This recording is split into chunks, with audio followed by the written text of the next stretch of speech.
और अब चलिए आगे बात करते, जहां पर बीजेपी ने तेजस्वी के खिलाफ एक्शन की मांग की है। बिहार विधानसभा चुनाव से पहले तेजस्वी यादव वर्सेस चुनाव आयोग की लड़ाई देखने को मिल रही है।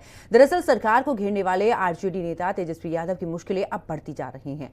चुनाव आयोग ने तेजस्वी यादव को नोटिस भेजा है, जिसमें कहा है कि आपने प्रेस कॉन्फ्रेंस में इस दौरान एपिक संख्या को दिखाया है, जो कि आधिकारिक रूप से जारी नहीं किया गया है। इसी को लेकर सियासी घमासान छिड़ा हुआ है। रिपोर्ट देखिए।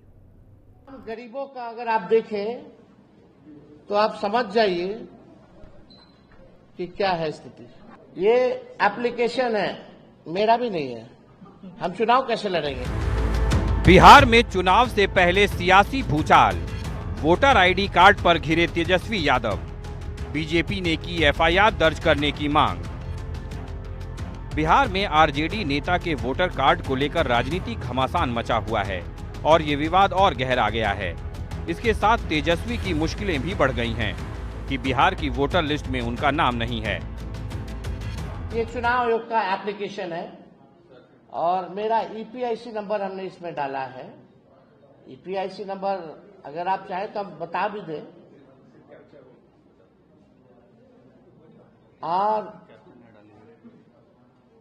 RAB 2916-120 इसमें कैप्चा आता है। हाँ, आचार है। अब हम डालते हैं WNRN। तेजस्वी के आरोपों का प्रशासन ने न केवल खंडन किया, बल्कि चुनाव आयोग ने तेजस्वी यादव को नोटिस जारी कर दिया। चुनाव आयोग ने तेजस्वी यादव से प्रेस कॉन्फ्रेंस के दिखाए गए वोटर कार्ड की मांग की है, ताकि उसकी जांच की जाए। आयोग ने ये भी कहा कि जो इपिक नंबर दिखाया गया है वो वैलिड नहीं है। तेजस्वी यादव के आरोपों पर ईआरओ ने जवाब मांगा है। आयोग ने इपिक कार्ड का विवरण और ओरिजिनल कॉपी की मांग की है, ताकि ये जांच की जाए कि तेजस्वी के 2 इपिक नंबर कैसे हैं। चुनाव आयोग के नोटिस के बाद तेजस्वी पर बीजेपी ने हमला तेज कर दिया है। बीजेपी ने तो तेजस्वी यादव पर एफआईआर दर्ज करने की मांग की है।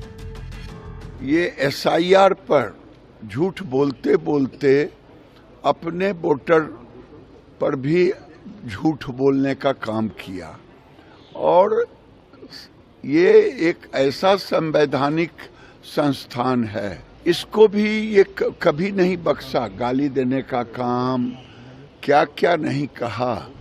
तो जो अपने को भावी चीफ मिनिस्टर मानते हैं, अगर तेजस्वी यादव इतने नीचे झूठ बोल करके भ्रम फैलाएंगे तो वो संस्थान तो आखिर अपना कानूनी कार्रवाई करेगा।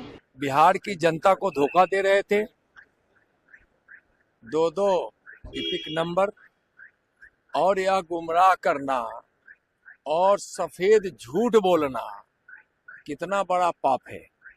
इस देश के नागरिक को एक जगह ही मतदाता सूची में नाम होना चाहिए और खुद वह जिस प्रकार से शो कर रहे थे उस हिसाब से वह 2 जगह अपने आप को बता रहे थे। एक ओर आयोग का नोटिस तो दूसरी ओर बीजेपी का हल्ला बोल।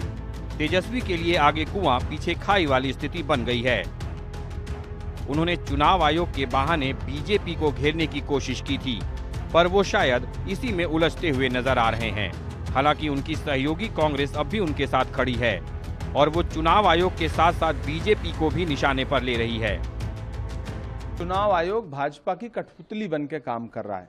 विपक्ष जो आरोप लगा रहा है उसके पुख्ता सबूत हैं। तमाम ऐसे स्वतंत्र पत्रकार हैं जिनके विजुअल देश के सामने मौजूद हैं कि किस तरह से मतदाता सूची बनाने में फ्रॉड किया गया है। चुनाव आयोग जवाब देने के बजाय राजनीतिक भाषा बोल रहा है। ये एक स्वतंत्र संस्था के लिए और लोकतंत्र के लिए अच्छी बात नहीं है। बिहार चुनाव से पहले एसआईआर विवाद अब तेजस्वी तक पहुंच चुका है। सत्ता पक्ष लगातार ये मांग कर रहा है कि तेजस्वी के खिलाफ मुकदमा दर्ज हो और उन्हें गिरफ्तार किया जाए। वहीं आरजेडी और उसके सहयोगी दल बीजेपी और चुनाव आयोग के खिलाफ आवाज बुलंद कर रहे हैं और इसकी आवाज बिहार से लेकर दिल्ली तक सुनाई दे रही है। ऐसे में साफ है कि आने वाले दिनों में बिहार में सियासी पारा और चढ़ने वाला है। ब्यूरो रिपोर्ट, हिंदी खबर।